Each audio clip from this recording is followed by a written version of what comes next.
त्या मेळाव्याला उपस्थित असलेले राज्याचे प्रवक्ते आणि ठाणे जिल्हा प्रमुख नरेशजी मस्के साहेब, आमचे सहकारी आमदार रवींद्रजी फाटक साहेब, आमचे युवा सेनेचे नेते राहुलजी लोंढे, आपले सर्वांचे लाडके नगरसेवक देवरामजी भोईर, संजय भोईर, उषाताई भोईर, आमचे शहर प्रमुख हेमंत पवार, गुलाबजी दुबे, भूषण भोईर, सपनाताई भोईर, विकेश भोईर, नितीन लांडगे, जितेश गुप्ता, एकनाथ घरत, समाधान इंगळे, हरेश्वर मात्रे, जयसिंग मोहिते, प्रतीक शेळके, मंचावर उपस्थित असलेले बाकी मान्यवर, या ठिकाणी एवढ्या मोठ्या संख्येने उपस्थित असलेले ह्या भागातील सर्व शिवसैनिक आणि प्रामुख्यानं भोईर परिवारावर प्रेम करणारे सगळे कार्यकर्ते, बंधूंनो आणि भगिनींनो, खरं तर हा फक्त संजय भोईर, देवराम भोईर, उषाताई भोईर आणि भूषण भोईर यांच्या परिवारातील कार्यकर्त्यांचा मेळावा आहे असं म्हणायला हरकत नाही.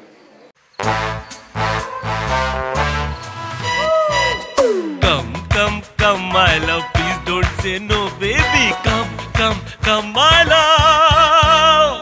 V-Guard के air coolers extra large cooling pads के साथ जो अच्छों को ठंडा करे.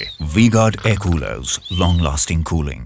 गेल्या अनेक वर्षापासूनचा माझा आणि देवराम भोईर साहेबांचा संपर्क आहे. मला आजही आठवत आहे की मी आपल्यासारखाच एक विद्यार्थी संघटनेचा कार्यकर्ता होतो. या ठिकाणी युवक बसलेले 92-93 सालची गोष्ट आहे, ज्यावेळेस आम्ही नुकतंच राजकारणामध्ये प्रवेश करून विद्यार्थी संघटनेच्या माध्यमातून निवडणुका लढवत होतो.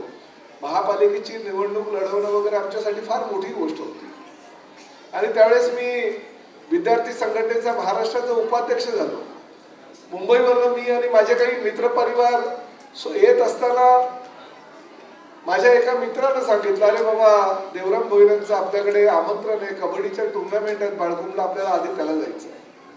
आम्ही त्या कबड्डीच्या टुर्नामेंटला गेलो आणि माझ्या आयुष्यातला पहिला मोठा सत्कार त्या दिवशी, म्हणजे 93 सालची ती घटना असेल, जर कोणी पहिला केला असेल तर तो देवराम भोईरांचा. 30 ते 32 वर्षाचा हा इतिहास आहे. आणि त्यानंतर 1997 साली झालेल्या महापालिकेच्या निवडणुकीमध्ये मी नगरसेवक म्हणून निवडून आलो.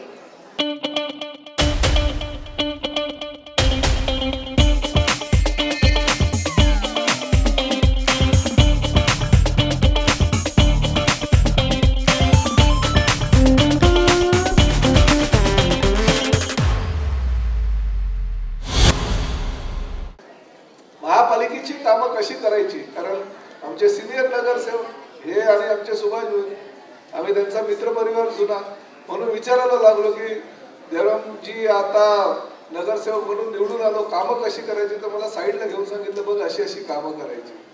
आणि मला अभिमानानं सांगतो असं वाटतं की 1997 ते 2002च्या दरम्यान विरोधी पक्षाचा सदस्य असताना सुद्धा देवराम भोईरांच्या मार्गदर्शनाखाली मी माझ्या परिसराचा कायापालट केला. आणि म्हणून हा इतिहास आहे. भोईर कुटुंबाने ज्याच्यावर प्रेम केलं ते मनापासून प्रेम केलं.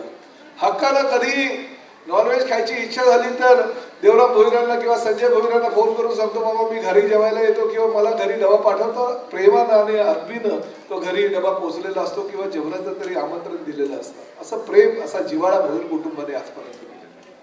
मला ह्या गोष्टी अजूनही सांगाव्याशा वाटतात की संजय भोईर 1997 साली पहिल्यांदा निवडून आला, नंतर उषाताई निवडून आल्या. एकदा उषाताई ज्या भागाचं प्रतिनिधित्व करत होत्या त्या भागात अचानक एक दिवशी सकाळी मी वृत्तपत्रामध्ये बातमी वाचली की माझीवड्या नाक्याच्या इकडनं एक मुलगी रिक्षात जात असताना ती मुलगी, त्या रिक्षावाल्यानं काहीतरी त्या मुलीवर अतिप्रसंग करण्याचा प्रयत्न केला आणि घाबरून त्या मुलीनं रिक्षातून उडी मारली.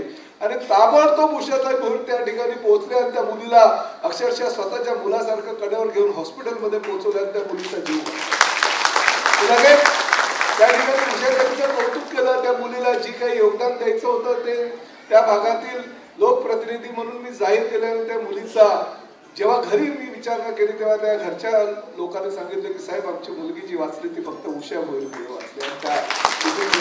आणि हे लोकप्रतिनिधीचं काम. संजय भोईरांची मी वावा करत नाही, परंतु बाळकुंड परिसर असू द्या, कोलशेत असू द्या किंवा आसपासच्या परिसरातील मनोरमा नगर असू द्या, ढोकाळी असू द्या, एवढी कामं आज ह्या परिसरात परिसराचं नेतृत्व करत असताना संजय भोईरांनी कामं केली आणि फायदा मात्र बिल्डरांना झाला. या कोळशेत परिसरामध्ये जो रेट आधी होता त्याचा 1.5 पटीने रेट वाढला. लोकांना चांगले मोठे रस्ते मिळाले, कॉन्क्रीटचे रस्ते मिळाले, विविध उपक्रम मिळाले. आता तर काय एवढं शिंदे साहेबांच्या आशीर्वादानं त्यांनी एवढं मोठं नमो नावाचं उद्यान सुद्धा त्या ठिकाणी केलं. आणि आज आम्हाला अभिमानानं सांगावं असं वाटतं की ठाणे महापालिकेची एक अशी ती वास्तू झालेली आहे की त्या वास्तूचं दर्शन घ्यायला रोज किमान 5 ते 10 हजार लांबून अंबरनाथ, बदलापूर, डोंबिवली, कल्याण, मीरा भाईंदर, वसई विरार इकडनं लोक येतात की अरे नमो उद्यान काय.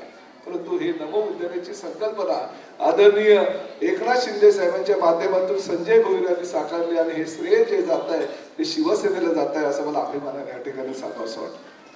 काम करत असताना कुठल्याही प्रकारे भूषण असू द्या किंवा युवा सेनेचं काम करत असताना विकेश भोईर असू द्या, कधी कधी कोणीतरी म्हणतं अहो काय खानदान सगळ्याच्या खानदानातले सगळ्याच्या सगळे काय नगरसेविका व्हायला पाहिजे का. अहो लोकांचं प्रेम आहे, लोक जर त्यांना निवडून देत असतील ते लोकांचं 24 तास काम करत असतील तर हरकत काय. शेवटी लोकप्रतिनिधी अशा प्रकारचा पाहिजे की त्यांनी लोकांची सेवा केली पाहिजे. नाहीतर माझी कुटुंब माझी जबाबदारी म्हणून घरामध्ये बसायचं आणि तशा माध्यमातून लोकांची कामं केली हे दाखवायचं हे योग्य नाही. आज महापालिकेच्या निवडणुका नाहीये, परंतु महापालिकेच्या निवडणुका जरी नसेल तरी एखाद्या कुटुंबाच्या माध्यमातून जर शहराचा विकास होत असेल, सर्वसामान्य जनतेचे प्रश्न सोडवले जात असतील तर त्यांचा पुनरुच्चार या ठिकाणी लोकप्रतिनिधी म्हणून करणं माझं मी कर्तव्य समजतो. आणि माणसं जोडली आहेत या परिवाराला. ह्या मेळाव्याच्या माध्यमातून दिसतोय हा हॉल कमी पडेल अशा प्रकारची या ठिकाणी सिटिंग एवढ्या असताना सुद्धा लोक जमिनीवर बसलेली आहेत, उभी आहेत. एवढं मोठं काम ह्या परिसरातील जनतेसाठी यांनी केलं म्हणून लोकांनी एवढं प्रेम दिलेलं आहे. आज लोकसभेच्या 20 मेला निवडणुका लागलेल्या आहे. 5व्या टप्प्यामध्ये आपली ठाणे लोकसभेची निवडणूक होणार आहे. उमेदवार अजून जाहीर झालेला नाही. आदरणीय मुख्यमंत्री एकनाथ शिंदे साहेब आपल्या पक्षाचे प्रमुख म्हणून लढाई लढतायत आणि आमच्या शिवसैनिकांची सगळ्यांची हीच इच्छा आहे. जसं फाटक साहेबांनी सांगितले की ठाणे लोकसभा ही दिघे साहेबांची लोकसभा आहे, ठाणे लोकसभा ही एकनाथ शिंदे साहेबांची लोकसभा आहे आणि ती धनुष्यबाणावरच लढली पाहिजे अशा मताचा मतप्रवाह सर्वसामान्य शिवसेना. आम्ही उमेदवार म्हणून आमच्या वृत्तपत्रामध्ये रोज नावं येतात, टीव्हीवर वाहिन्यांवर नावं चालतात. लोकांना असं वाटतं अरे प्रताप सरनाईकचं नाव आहे, रवींद्र फाटकचं नाव आहे, आमच्या नरेश मस्केचं नाव आहे. यांच्यामध्ये खूप आपापसामध्ये मतभेद असतील ना, कारण उमेदवारी पाहिजे. तिघांपैकी एकाला मिळाली 2 नाराज बिलकुल नाही.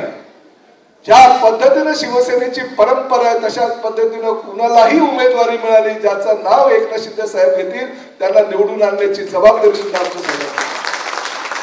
आम्ही वैयक्तिक जीवनामध्ये सुद्धा मित्र आहोत.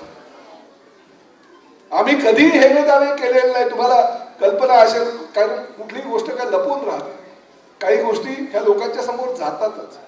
आम्ही ह्या मताचे आहोत की ज्या पद्धतीनं या महाराष्ट्राच्या जनतेनं गेल्या 22 महिन्यामध्ये आदरणीय एकनाथ शिंदे साहेबांवर प्रेम केलं तशाच पद्धतीनं गेल्या 10 वर्षापासून नरेंद्र मोदी साहेबांवर सुद्धा या महाराष्ट्रातील आणि देशातील जनतेनं प्रेम केलं.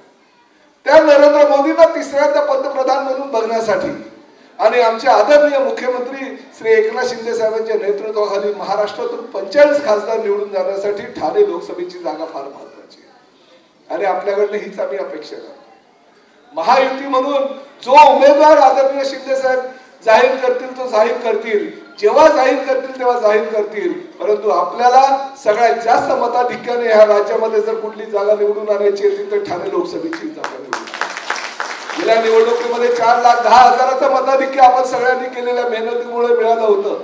शिवसेनेच्या उमेदवाराला मिळालं होतं. तो शिवसेनेचा निवडून आलेला उमेदवार जरी शिंदे साहेबांच्या बरोबर कठीण प्रसंगामध्ये राहिला नसेल तर आम्ही सगळे शिंदे साहेबांचे अनुयायी म्हणून आज ठामपणे त्यांच्या बरोबर उभे आहोत.